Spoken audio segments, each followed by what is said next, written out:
항교총 8대 대회장의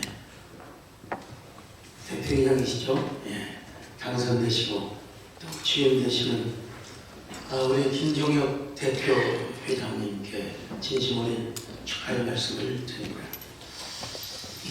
웬년에 웬 사람 이러한 거룩한 명예의 자리를 갖게 되셨습니까? 외조국께서도 이루시지 못하시고 선친께서도 이루지 못한 꿈을 우리 김종혁 총회장님, 대표회장님께서 이루셨습니다. 그것도 인간의 노력과 또 모든 것을 전폭적으로 쏟아부어서 하는 것도 아니고 전적인 하나님의 은혜고 하나님의 섭리 때문이었습니다. 분명 이 자리는 세상적으로 볼 때는 넘버 원입니다. 그리고 베스트 원이라고 할 수 있습니다. 그러나 그것은 어디까지나 세상적 표현이고 오늘 본문의 세상의 초등학문의 표현이라고 할 수 있습니다. 이 세상의 초등학문으로만 본다면 이 자리는 교계에서 넘버 원입니다. 그리고 베스트 원입니다. 그러나 제가 해보니까 결코 넘버 원은 아니었습니다. 베스트 원도 아니었습니다. 저는 코로나 때 총회장을 하고 또 항교총을 섬기면서 깨달았습니다. 이거는 올리원이다. 물론 제가 오늘 이어린 교수님께 제가 힌트를 얻은 것입니다만 오늘 본문을 기록한 사도가 우리 참 대단한 사도입니다. 사도행전 17장을 보면 여러분들이 더 잘 아시겠지만 헬라 철학자들과 논쟁을 하여 그들을 꼬꾸라뜨렸습니다. 그럴 수 있는 학문적인 배경과 바탕이 있었습니다. 거기 보면 스토아과 에피쿠로스과 서로가 논쟁을 하는데 사도 바울이 끼어들어가지고 다는 아니지만 그들의 이거를 꼬꾸라뜨리는 것 같습니다. 물론 어떤 사람은 조롱하는 사람도 있었다고 했습니다. 그러나 많은 사람들이 예수 그리스도의 복음을 듣고 꼬꾸라졌습니다. 많은 사람들은 오해를 합니다. 바울은 세상의 학문을 가지고 전해가지고 몇 사람만 본을 얻게 했다고. 그래서 고린도전서에 보니까 이제 십자가의 복음만 전한다고. 여러분 우리가 성경을 그렇게 피상적으로만 이해를 해서는 절대로 안 됩니다. 여러분 이 시대의 최고의 인문학자에게 성경 한 구절 가지고 물론 성경이 하시면 하실 수 있겠지. 그렇지만 사도 바울은 모든 학문, 배경, 바탕, 인프라가 깔려 있었습니다. 그래서 이 그리스 철학자들이 철학으로는 안 됩니다. 인간의 근본, 아르폰테스, 아르테, 근원적 질문에 해답이 없구나. 그래서 그들은 예수 그리스도의 십자가의 복음을 믿고 예수님을 구주로 영접하는 그야말로 꼬꾸라지는 역사가 나타나게 되는 것입니다. 그런데 어느 날 사도 바울이 복음을 전하는데 세상에 골로새 교회에 골로새 교회에 헬라 철학이 들어와서 세상 초등학문이 들어와서 골로새 교회를 뒤 흔들어 놓고 있다는 소식을 접했습니다. 교회는 누가 지키합니까? 여러분 까르네오스가 무슨 말입니까? 삼육신납 여기서 인카네이션이라고 했죠.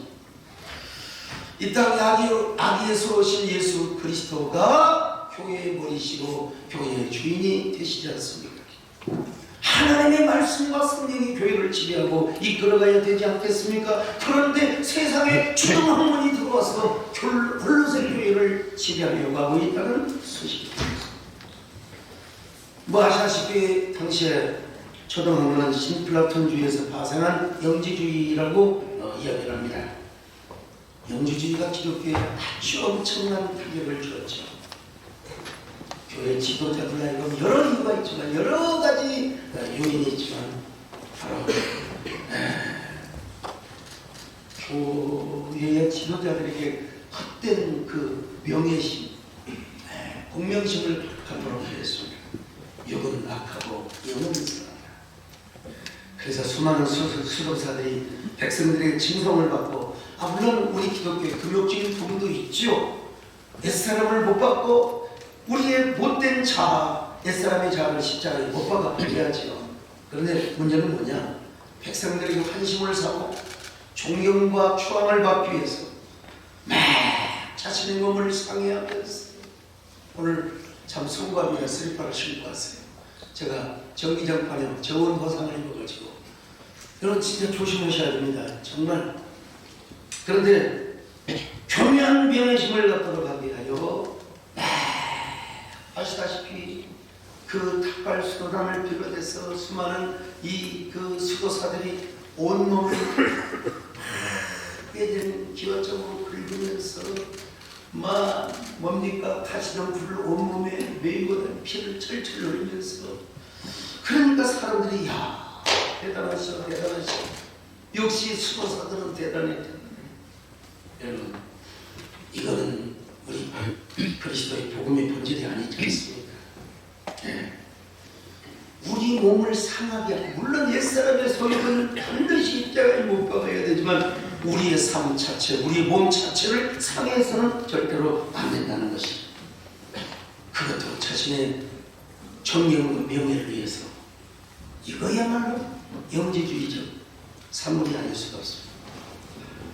여러분, 우리의 삶을 통해서 그리스도의 이름이 존귀하게 되고, 그리스도의 이름이 존귀하게 되는 것이 아니겠습니까? 참 부끄러운 얘기지만, 네. 교회사 가운데는 참 부끄러운 역사입니다.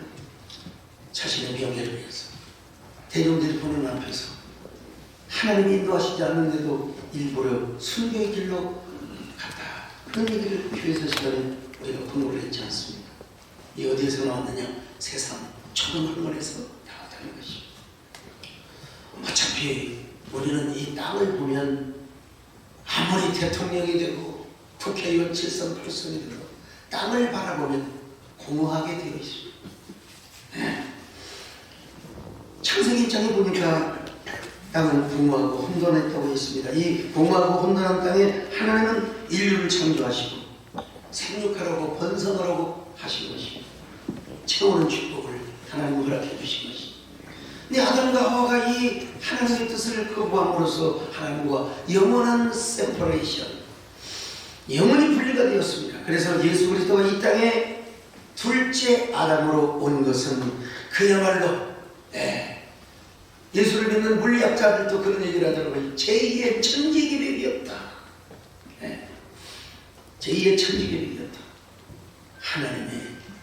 하나님 자신이 이 땅에 사람으로 오시다니, 이게 바로 까르네우스의 이야기이고 인카네이션, 수수께끼와 같고 아이러니한 이야기가 아니겠습니까? 그런데 제2의 천지개벽은 제3의 천지개벽을 이루게 되었습니다. 그것이 바로 무엇입니까? 하나님의 영이 우리 안에 함께 하신다. 우리 마음에 함께 하신다. 마치 예수 그리스도의 육체의 신성이 가득하고 하나님이 충만하게 임하셨던 것처럼, 물론 우리가 어떻게 예수님처럼 그렇게 하겠습니까만, 그러나 나쁘게 쉬고라도 우리가 하나님의 임재를 경험하고 하나님의 거룩한 임재가 우리를 감싸고 있지 않습니다. 골로새서 오늘 2장 9절 10절에 보니까 그 안에는 신성의 모든 충만이 육체로 거하시고 너희도 그 안에서 충만해졌어. 오늘 우리도 예수 그리스도뿐만 아니라 우리가 부족해서 그렇지 우리도 충만하게 되는 길을 하나님이 열어주셨다는 것입니다. 그런데 그러다가 이제 우리의 머리가 되시고 주인 되시는 예수 그리스도께서 재림하시는 그날, 우리는 새하늘과 새 땅에서 영원한, 여러분, 시공간을 초월한 퍼머넌트도 아니고 스카이도 아니고 저 영원한 해본에서 어쩌면 이 모든 천지만물을 새롭게 빌려서 이제 우리가 하나님과 함께, 하나님이 사람의 장막에 함께 하시는 놀라운 영원한 천국을 우리에게 허락하시고 우리가 살게 되는 것이라는 것. 성경 어디를 가도 하나님은 짐승 안에 거하신다고 말씀하지 않았습니다. 동물들 속에 함께하지 않았습니다. 하나님의 생기 니시마타하게 하나님의 생기를 불어넣어서 하나님의 형상대로 지음받은 사람들, 그것도 예수 그리스도를 구주로 모시고 왕으로 모신 사람들에게 거하신다는 것입니다. 그러므로 이런 사람이 살면서 옛사람이라고 하는 것은 지금도 죽어야 되고 앞으로도 죽어야 되고 십자가에서 자기 죽음을 항상 경험하는 사람만이 우리 안에 예수 그리스도가 왕으로 오시고 오직 말씀과 성령이 우리를 이끌어 간다는 것 아니겠습니까? 오늘 골로새서 2장 12절에 보니까 세례로 예수 그리스도와 함께 창사 제름을 받고 그리고 죽은 자 가운데서 다시 일으킴을 받았어. 이제는 자 3장 1절로 가면 위의 것을 바라봐라. 그 위의 것은 점차 우리가 소유할 바이기 때문이라는 것입니다. 자, 이런 사람은 넘버원을 추구하지 않습니다. 베스트원을 추구하지 않습니다. 올리원을 추구합니다. 이런 올리원의 삶을 사는 사람은 오직 보이는 게 무엇밖에 없느냐, 주님밖에 없습니다. 생각하는 게 주님, 목표하는 게 주님, 살아가 주님, 죽어도 주님. 나의 영광과 명예는 지극히 지역적인 겁니다. 그것도 하나님이 허락하시는 한도 내에서 모든 존귀와 영광을 하나님께 돌려드립니다. 남과 비교할 필요도 없습니다. 이미 올리원이 되었는데요. 물론 세상을 살아가면서 남에게 조언도 듣고 어드바이스를 들을 필요도 있겠죠. 그러나 근원적으로 나를 이끌어가시고 나를 조종하시고 이끌어가시고 나를 통치하고 지휘하시는 분은 오직 주님이십니다. 그래서 이런 분들은 남과 비교하지 않고 올리원이 되어서 모든 영광 주님께 돌려드립니다. 물론 다시 말씀 독불장군이 되라는 말은 아닙니다. 독불장군은 넘버원, 베스트원이 추구하는 것들입니다. 진정한 하나님의 종, 진정한 하나님의 일꾼은 넘버원이 아니라 베스트원을 추구하지 않습니다. 올리원을 추구합니다. 나의 영광은 없습니다. 하나님이 기뻐하시면 됩니다. 하나님의 영광을 받으시면 되는 것입니다. 중요한 것은 내 안에 주님이 얼마나 주님 노릇하고 계시는가, 얼마나 왕노릇을 하고 있는가. 이걸 위해서 골로새서 오늘 6절로 7절에 보면 그 안에서 예수 그리스도 안에서 뿌리를 잘 갖고 세움을 받아서 믿음에 굳게 서서 감사함이 넘치게 하라고 말씀하고 있습니다. 저는 이번에 우리 김종혁 총회장께서 한교총 대표회장에 취임하시게 된 것도 하나님의 절대적인 섭리, 하나님의 뜻이 있다고 확신합니다. 한교총 대표회장 하면은 얼른 우리의 그 이미지네이션에서 뭐가 떠오릅니까? 아, 그 교회 목사, 또 수도권에 있는 그런 목사, 이런 이미지가 우리에게 떠오를 수가 있습니다. 그러나 하나님은 당신의 특별한 섭리가 계셔서, 울산도 좋은 도시죠. 명성교회가 정말 훌륭한 교회지. 근데 우리 김종혁 총회장님을 하나님의 귀한 섭리로 대표회장님으로 세우셨습니다. 이 자리는 우리가 얼른 보기에는 세상적으로 볼 때는 분명히 넘버원입니다. 교회의 정말 베스트 원이라고 할 수 있어요. 그러나 우리 김종혁 총회장님이 이제 취임하시게 된 이 자리는 예수 그리스도 안에서 하나님이 허락하신 올리원의 자리입니다. 성경적 측면에서 봐도 이 자리는 거룩한 명예의 자리요, 거룩한 축복의 자리입니다. 그렇지만 동시에 무거운 책임감과 사명감이 짓누르는 자리이기도 합니다. 약 1년 동안 거쳐가는 자리, 명예의 자리로만 생각되게 된다면 디프레스가 없습니다. 짓누르는 마음, 무거운 마음. 오늘 우리 존경하는 유영무 목사님께서 한교총 대표회장님을 잘 하셨습니다. 한국교회 많은 빛과 소금의 이미지를 보여주셨죠. 하시는 동안 마음의 부담도 많으셨을 겁니다. 부담감이 없으면 말이 안 되죠.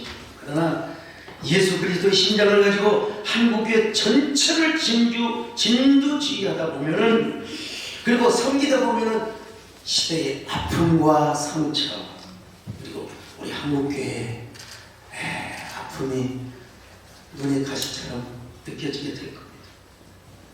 그리고 그 가시가 내 마음을 찌르고 자다가도 일어나면 눈물을 흘리고, 우리 한국교회 이 자리가 올리원인데 하나님 이 사명을 잘 감당하게 하옵소서 라는 사실이 깨달아지게 될 겁니다.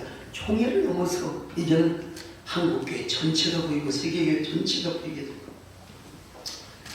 그리고 특별히 하나님께서 이 혼돈스러운 어지러울 때 왜 하필이면 나를 한국교회 대표회장으로 세우십니까?